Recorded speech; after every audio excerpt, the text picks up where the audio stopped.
मित्रों, जय श्री कृष्णा। आप सभी को हमारे चैनल में स्वागत है। मित्रों, बैल ने औरतों के बारे में 4 ऐसी गंदी बातें बताई जिसको जानकर आप भी कहेंगे वाकई में यह सच है। आप भी कहेंगे कि यह बातें औरतों पर बिल्कुल सटीक बैठती हैं। सच है पर कड़वा है। मित्रों, बैल ने समाज को सचेत रहने के लिए कई बातें बताई हैं।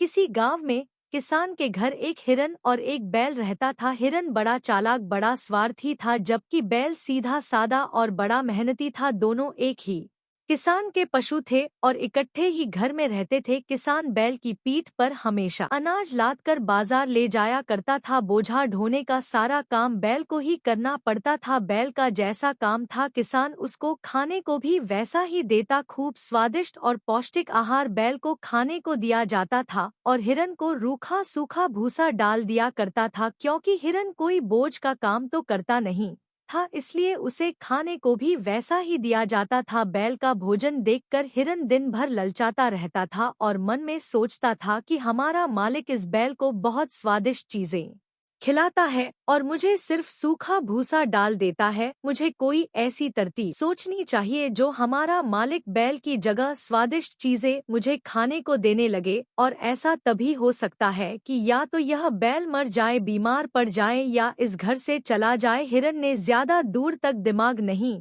दौड़ाया, सिर्फ अपने स्वार्थ भर तक ही सोच लिया। और याद रखना बंधु, जो अत्यंत लालची और स्वार्थी लोग होते हैं, छोटी बुद्धि वाले लोग होते हैं, वह हमेशा छोटा ही सोचते हैं।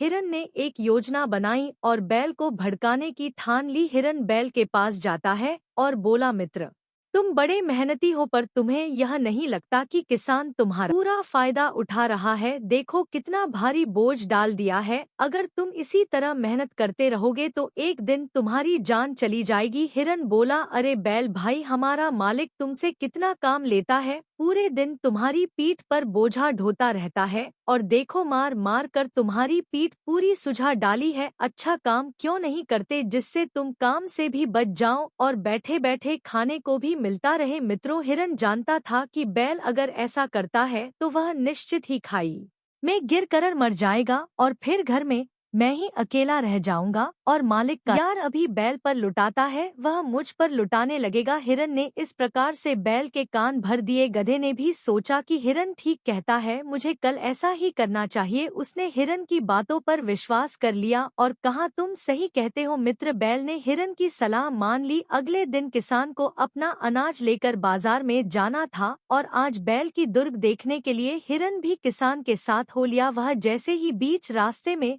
पहुंचा, बैल अचानक जमीन पर गिरता हुआ पास में खंडक में गिर जाता है। खंडक में गिरने के कारण बैल की कमर टूट